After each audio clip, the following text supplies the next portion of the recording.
پھر مسند احمد ابن حنبل کی ہے، حضرت مقداد ابن اسود رضی اللہ تعالی عنہ فرماتے ہیں حضور نے فرمایا لا يبقى على ظهر الارض بيت وبر ولا مدر الا ادخله الله كلمة الاسلام بعز عزيز وذل ذليل اما يعزهم الله فيجعلهم من اهلها او يذلهم فيدونون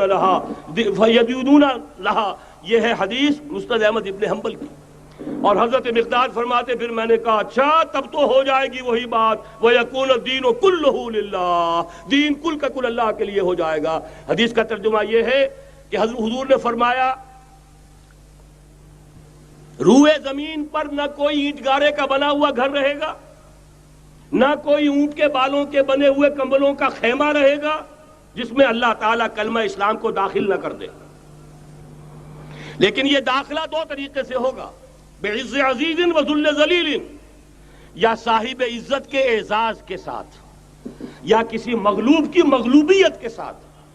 یعنی یا تو اللہ تعالیٰ ان کا اعزاز فرمائے گا اور وہ کلمہ اسلام کے خود قائل ہو جائیں گے. جب گھر والا خیمے والا اسلام لے آئے گا تو اسلام اس کے گھر میں داخل ہوگا، اس کو بھی عزت نصیب ہوگی. وَلِلَّهِ الْعِزَّةُ وَلِرَسُولِهِ وَلِلْمُؤْمِنِينَ، عزت تو حق ہے اللہ کا، اس کے رسول کا اور اہل ایمان کا.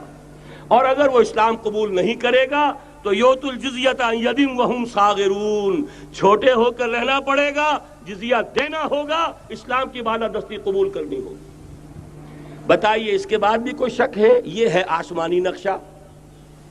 یہ اللہ فرما رہے ہیں واللہ متم نورہ ویابی اللہ الا یتم نورہ لیظہرہ علی الدین کلہ ولو کرہ المشرکون. یہ اللہ کا فیصلہ ہے.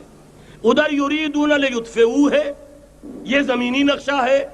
اب شکل کیا ہے؟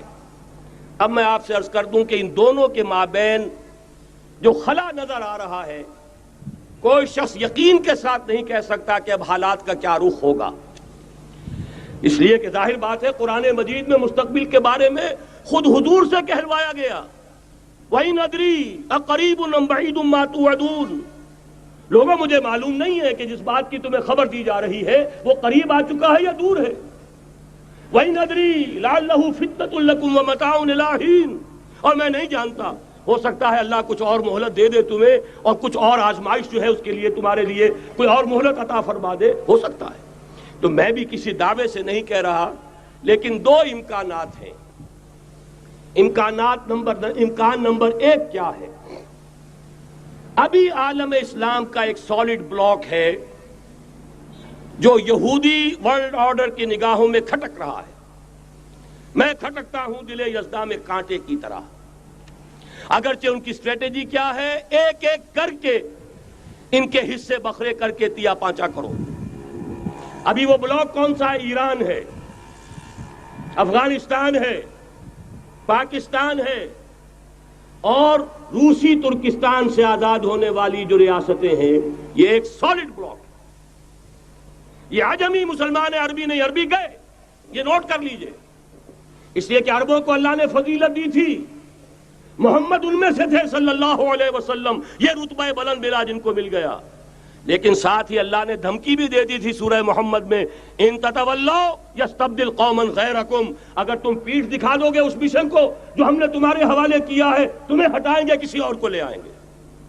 اور یہ بات ہو چکی ہے 13ویں صدی عیسوی میں 1258 میں جب سقوط بغداد ہوا ہے. عربوں کے ہاتھ سے عالم اسلام کی قیادت چھین لی گئی، معزول کر دیا گیا. اس کے بعد قیادت کن کے ہاتھوں میں آئی؟ ترکوں کے ہاتھ میں. ترکان تیموری ہندوستان میں، ترکان صفوی ایران میں، ترکان سلجوقی مڈل ایسٹ میں، اور ترکان عثمانی کا تو کہنا ہی کیا ہے. وہ ایشیا مائنر سے چل کر آپ کو معلوم ہے کہ مشرقی یورپ کا کتنا بڑا علاقہ، دی گریٹ آٹومان امپائر اس صدی کے آغاز تک قائم تھی. اس صدی میں عجیب عجیب معجزے ہوئے ہیں. گریٹ آٹومان امپائر جو 3 بر اعظموں پر محیط، نام و نشان ختم. The great U S S R, نام و نشان ختم. اب تو روس صاحب ایک ملک کی حیثیت سے رہ گئے. یہ اس صدی میں دو ہوا، اور وقت نہیں ہے میں اور آپ کو کیا بتاؤں. اس صدی میں تو بڑے بڑے عجیب عجوبے ہوئے ہیں.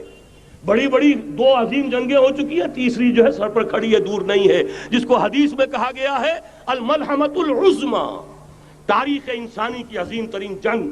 اور وہی صلیبی جنگ جس کا آغاز بوسنیا سے ہو چکا ہے۔ بہرحال اس وقت جو میں کہہ رہا تھا، ورنہ میرے پاس تو یعنی یہ کہ درد دل کہنے کے لیے وقت نہیں ہے، مجھے اپنی بات کو محدود کرنا پڑ رہا ہے، لیکن میں اب آ رہا ہوں اصل موضوع کی طرف کہ ایک امکان تو یہ ہے کہ اس بلاک میں اسلام کا احیاء ہو، اور اس کے لیے کچھ نویدیں بھی موجود ہیں احادیث نبویہ میں۔ وہ تو آپ نے سنا ہوگا اقبال کا شعر، میرے عرب کو آئی ٹھنڈی ہوا جہاں سے، میرا وطن وہی ہے، میرا وطن وہی ہے۔ حدیث میں آتا ہے یخرج ناس من المشرق یؤتون للمہدی یعنی سلطان ہی، مشرق سے فوجیں نکلیں گی کہ جو کہ مہدی کی حکومت قائم کریں گی۔ یہ مہدی اہل تشیع کے مہدی اور ہیں، ہمارے مہدی اور ہیں۔ اہل تشیع کے عقیدے کے مطابق ان کے 12ویں امام جو روپوش ہو گئے تھے وہ امام مہدی ہے، وہ ظاہر ہو جائیں گے، ابھی امام غائب ہیں، پھر وہ ظاہر ہو جائیں گے۔ ہمارے نزدیک یہ مہدی پیدا ہوں گے یا ہو چکے ہوں، اور یہ ہوں گے حضرت فاطمہ کی نسل ہی سے رضی اللہ تعالی عنہا، لیکن عالم عرب کے اندر پھر ایک طاقت بن کر ابھریں گے، باطل کی قوتوں کے خلاف جہاد کریں گے، لیکن ان کو مدد آئے گی دو طرف سے، ایک زمینی مدد آئے گی مشرق سے، ایک آسمانی مدد آئے گی۔ عیسیٰ ابن مریم کا نزول، حضرت مسیح علیہ الصلوۃ والسلام جو زندہ آسمان پر اٹھائے گئے تھے نازل ہوں گے، اور در حقیقت ان دو مددوں کے نتیجے میں پھر یہود کا قلع قمع ہوگا، اور یہی گریٹر اسرائیل ان کا گریٹر گریو یارڈ بن کر رہے گا، عظیم تر قبرستان بن کر رہے گا۔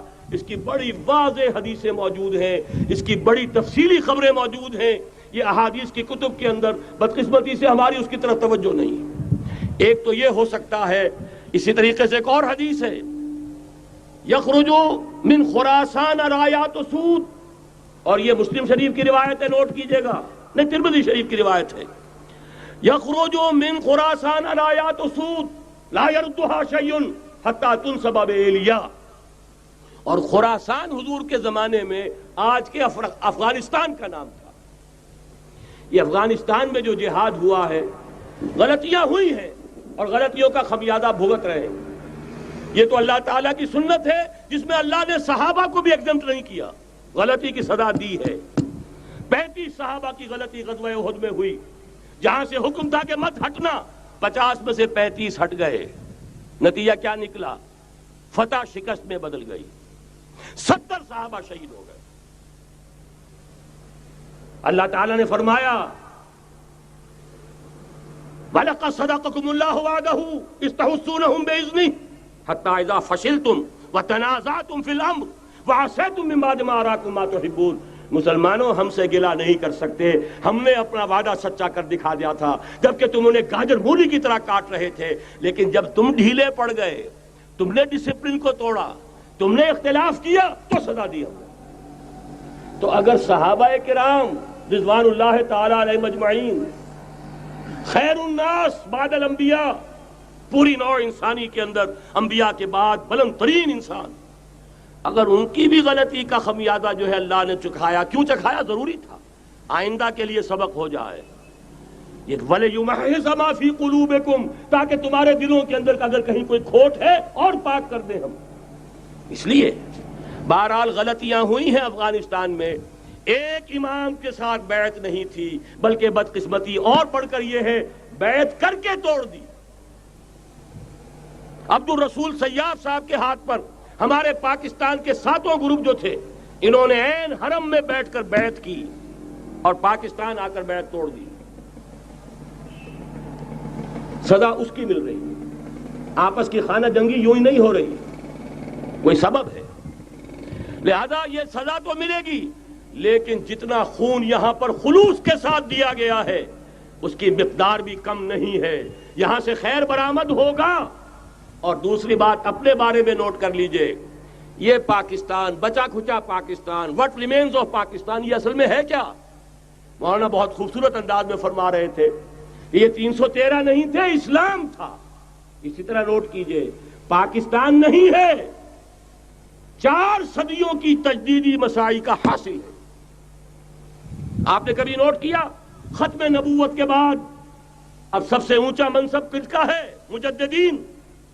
سنن ابی داؤد کی روایت، ان اللہ یبعث فی هذه الامہ علی راس کل 100 عام من یجدد لها دینها. اور نوٹ کیجئے کوئی بات ہے، 1000 برس تک سارے مجدد عالم عرب میں پیدا ہوئے. جیسے ہی دوسرا 1000 سال شروع ہوا، الف ثانی کا مجدد اعظم شیخ احمد سرہندی کہاں تھا؟ صنم خانہ ہند میں. حاضر ہوا میں شیخ مجدد کی لحد پر، وہ خاک کے ہے زیر فلک مطلع انوار، گردن نہ جھکی جس کی جہانگیر کے آگے، جس کے نفس گرم سے ہے گرمی اعراض. وہ پھر 12ویں صدی کا مجدد اعظم امام الہند شاہ ولی اللہ دہلوی، 13ویں صدی کا مجدد اعظم سید احمد بریلوی، اس کے خون کا امین اور اس کے ساتھ کے شہداء کے خون کا امین، ان کے جسموں کا امین آپ کا خطہ ہزارہ، آپ کا خطہ سوات، اس میں ان کی جانیں ہیں جو دی گئی ہیں. اور وہ نہایت میں آپ سے عرض کر دوں، دور صحابہ کے بعد اتنا خالص اسلامی جہاد پوری مسلمان تاریخ میں نہیں ملے گا جتنا وہ تحریک شہیدین کا تھا. 14ویں صدی ہجری میں شیخ الہند جیسا مجاہد اعظم کہ انگریز نے گرفتار کر کے قید بھی کیا ہے، تو کہاں؟ ہندوستان میں نہیں، کہاں؟ جزیرہ سائرس، کیا نام تھا؟ بالٹا، جزیرہ مالٹا بحر روم میں. اقبال کے نفس سے ہے لالے کی آگ تیز، ایسے غزل سرا کو چمن سے نکال دو. کہیں ہندوستان کی کسی جیل میں ہوا تو شاید اس کے نفس کی گرمی ہی سے کوئی حرارت پیدا ہو جائے. اور اسی صدی میں 14ویں صدی ہجری میں اقبال جیسا مفکر، اسی 14ویں صدی ہجری میں مودودی جیسا مصنف، اسی 14ویں صدی ہجری میں مولانا الیاس جیسا مبلغ رحمہم اللہ، عظیم شخصیتیں آج پورے عالم اسلام میں آپ کو تبلیغی دوست ملیں گے. یہ کہاں سے شروع ہوئی تحریک؟ دہلی کی ایک چھوٹی سی مسجد سے. وہ مسجد بنگلے والی اب تو بڑی عالیشان ہو گئی ہے، جب وہاں شروع ہوا تھا کام بڑی چھوٹی سی مسجد. یہ سارے کام یہاں کیوں ہوئے؟ پورا عالم اسلام آزاد ہوا، کہیں نعرہ اسلام کا نہیں لگا، کہیں عرب قومیت پر، کہیں کسی اور عصبیت پر تحریکیں چلی ہیں. صرف تحریک پاکستان تھی کہ پاکستان کا مطلب کیا؟ لا الہ الا اللہ. کوئی سبب ہے کہ یہاں قرارداد مقاصد پاس ہوئی، حاکمیت اللہ کی ہے، کہ اکبر نام لیتا ہے خدا کا اس زمانے میں. یہ سارا ماضی سامنے رکھیے اور حضور کی دی ہوئی پیشن گوئیوں کا مستقبل سامنے رکھیے. ان دونوں سے ثابت ہوتا ہے اس خطہ ارضی سے کچھ ہونا ہے. اگرچہ بھٹکے ہوئے ہیں لیکن کبھی بھولی ہوئی منزل بھی یاد آتی ہے راہی کو، اور بھٹکے ہوئے آہو کو پھر سوئے حرم لے چل. اس کی ضرورت ہے مسلمان کو پھر اس کا مقصد یاد دلایا جائے. پاکستان اس لیے نہیں بنایا گیا تھا کہ ہمارے ہاں ٹاٹے اور برلے نہیں تھے تو ہمارے پاس اس کے بھی باپ وجود میں آ جائیں، اس لیے تو نہیں بنایا گیا تھا. پاکستان اس لیے نہیں بنایا گیا تھا کہ جاگیرداروں کی جاگیرداریاں محفوظ ہو جائیں. پاکستان اس لیے تو نہیں بنایا گیا تھا. اور یہ کہ نمازیں اور مسجدیں تعمیر ہو جائیں، مسجدیں تو امریکہ میں تعمیر ہو رہی ہیں عالی شان سے عالی شان، اس لیے پاکستان نہیں بنا تھا.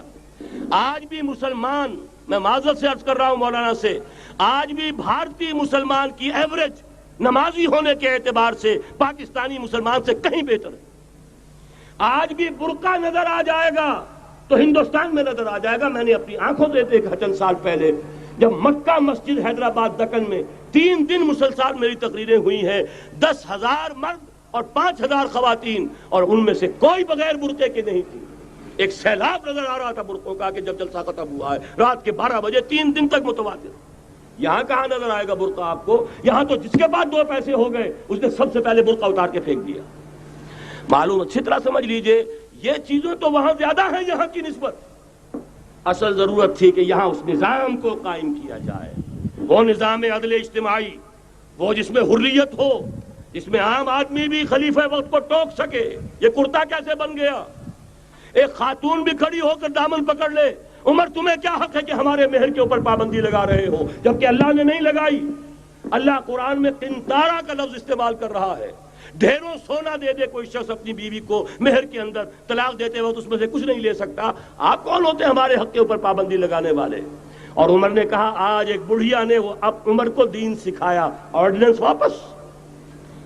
حضرت سعد بن ابی وقاص رضی اللہ تعالی عنہ جو فاتح ایران تھے، وہ گورنر ایسے ہی نہیں بن گئے تھے ریوڑیاں بٹی ہو اور گورنری مل گئی ہو، وہ تو خود فاتح تھے ایران کے، اس لیے گورنر تھے۔ صرف ایک پرچہ پہنچا ہے بارگاہ خلافت میں، حضرت عمر فاروق کے پاس انفارمیشن آئی، سعد نے اپنے گھر کے باہر ڈیوڑھی بنا لی ہے اور ایک دربان کھڑا کر دیا ہے، حضرت بلال کو بھیجا ہے رقعہ دے کر، اور یہ حکم تھا کہ بلال پہلے تو جاتے ہی ڈیوڑھی میں آگ لگا دینا، پھر یہ رقعہ دینا میرا۔ اور رقعے میں لکھا ہوا تھا، اے سعد، لوگوں کو ان کی ماں نے آزاد جانا تھا، تم نے انہیں اپنا غلام کب سے بنا لیا ہے؟ یہ دربان کھڑے کر دیا اپنے آگے۔ وہ حریت، وہ مساوات کہ جا رہا ہو خلیفہ وقت اور چارج لینے جا رہا ہے بیت المقدس کا، کوئی ذاتی علاج کے لیے نہیں جا رہا، سیر و سیاحت کے لیے نہیں جا رہا، چارج لینے کے لیے بالکل سرکاری وزٹ ہے، آفیشل وزٹ ہے، اسٹیٹ وزٹ ہے۔ اور حال کیا ہے؟ 700 میل کا فاصلہ طے کرنا اور ایک اونٹنی، کوئی انٹوریج نہیں، کوئی خدم و حشم نہیں، کوئی جمبو جٹ بھرے ہوئے نہیں، کچھ نہیں، ایک اونٹنی، ایک خادم۔ اس ایک اونٹنی پر چونکہ راستے کا راشن بھی ہے، لہذا 2 آدمی نہیں بیٹھ سکتے، ایک بیٹھ سکتا ہے۔ ایک منزل خلیفہ وقت بیٹھا ہوا ہے اوپر اور خادم نکیل پکڑ کر چل رہا ہے، اگلی منزل خادم اوپر بیٹھا ہے اور خلیفہ وقت عمر بن الخطاب رضی اللہ تعالی عنہ اور وہ آگے آگے نکیل پکڑ کر چل رہے ہیں۔ یہ نظام چاہیے آج نوع انسانی کو۔ اس کے انتظار میں، اس کی تلاش میں نوع انسانی نے کتنے تجربے کر لیے، کیسی چھلانگیں لگائیں، ملوکیت ختم کی، آسمان سے گرا کھجور میں اٹکا، جمہوریت آئی نام نہاد، لیکن وہ سرمایہ دارانہ نظام بن کر آگے سے بڑھ کر لعنت بن گئی۔ پہلے جاگیردار مسلط تھا، اب سرمایہ دار اور کارخانے دار مسلط ہو گیا۔ اس سے نکلنے کے لیے زور لگایا، کمیونزم کی طرف گئے، چھلانگ لگائی، اب ایک پارٹی ڈکٹیٹر بن کر بیٹھ گئی۔ انسان رست از یک بنتا افتاد در بندے دیگر، ایک چیز سے غلامی سے نجات پاتا ہے، دوسری میں پھنس جاتا ہے۔ اور کیوں؟ کہ وہ نظام عدل اجتماعی جو محمد عربی کو دے کر بھیجا گیا تھا، اس کے کسٹوڈین سوئے ہوئے ہیں، اس کے کسٹوڈینز کو اندازہ ہی نہیں۔ یہ نسخہ تو ہمارے پاس تھا، ہمیں عمل کرنا تھا اور دنیا کے سامنے پیش کرنا تھا۔ پاکستان بنایا اس لیے گیا تھا کہ ہم اس کا ایک نمونہ دنیا کے سامنے پیش کریں گے۔ قائد اعظم نے فرمایا تھا کہ ہم یہ چاہتے ہیں کہ پاکستان کی صورت میں، عہد حاضر میں، اسلام کے اصول حریت و اخوت و مساوات کا ایک نمونہ قائم کر کے دکھائیں۔ کہاں ہے وہ؟ بھٹک گئے، سو گئے۔ بہرحال اب بھی وقت ہے، جب تک سانس تب تک آس۔ میرے عزیز نے تو ڈرایا ہے اور صحیح ڈرایا ہے۔ اللہ تعالیٰ نے 25 برس انتظار کیا تھا، پہلے عذاب کا کوڑا پھر مارا ہماری پیٹھ پر۔ وَلَنُذِيقَنَّهُم مِّنَ الْعَذَابِ الْأَدْنَىٰ دُونَ الْعَذَابِ الْأَكْبَرِ، بڑے عذاب سے پہلے چھوٹا عذاب کا مزہ چکھائیں گے، لَعَلَّهُمْ يَرْجِعُونَ، شاید کہ لوٹ آئیں۔ وہ ہم سے 1000 میل کے فاصلے پر ہوا تھا، اگرچہ 93,000 ہمارا کڑیل جوان، جن میں غالباً 43,000 فوجی، اور یہ کہ تقریباً اتنی تعداد میں جو غیر فوجی تھے، وہ اس ہندو کے غلام بنے، قیدی بنے، جن پر 800 برس تک، کہیں 600 برس تک، کہیں 1000 برس تک حکومت کی تھی۔ اتنی بڑی شکست کا کلنک کا ٹیکا ہماری پیٹھ پر پڑا۔ پہلے عذاب کا کوڑا آ گیا تھا، 25 برس ہو گئے تھے قمری حساب سے، نوٹ کر لیجئے، یہ نہ سمجھیے 24.25 برس ہوئے تھے، 24.25 برس قمری حساب سے 25 برس تھے۔ اور اب نوٹ کر لیجئے اگلے 25 برس کے پورے ہونے میں اگلے رمضان کی 27 تاریخ تک صرف مہلت ہے، نصف صدی پوری ہوا چاہتی ہے۔ کوئی عجب نہیں اس عذاب الادنیٰ کے بعد ہم جاگے نہیں، ہوش میں نہیں آئے، کوئی عجب نہیں کہ بڑے عذاب کا کوڑا ہماری پیٹھوں پر برس جائے۔ لیکن مجھے یہ یقین ہے، نوٹ کر لیجئے، اگر یہ دوسرا امکان ہو گیا، خدا نہ خواستہ اللہ کے عذاب کا کوڑا ہماری پیٹھ پر برسا، مجھے یقین ہے اللہ ہندوؤں کو مسلمان بننے کی توفیق دے گا، لیکن اسلام کا بول بالا اسی خطے سے ہوگا۔ تاریخ میں یہ ہو چکا ہے آیا فتنہ تاتار کے افسانے سے، پاسباں مل گئے کعبے کو صنم خانے سے۔ تاتاریوں کے ہاتھوں کروڑوں مسلمان قتل ہوئے، لیکن اسلام نے تاتاریوں کو فتح کر لیا، اور پھر اسلام کا مسلمانوں کا دوسرا دور عروج انہی تاتاریوں کی مختلف شاخوں کے تحت ہوا۔ وہ تاتاری ہی تو تھے، وہ سارے ہورس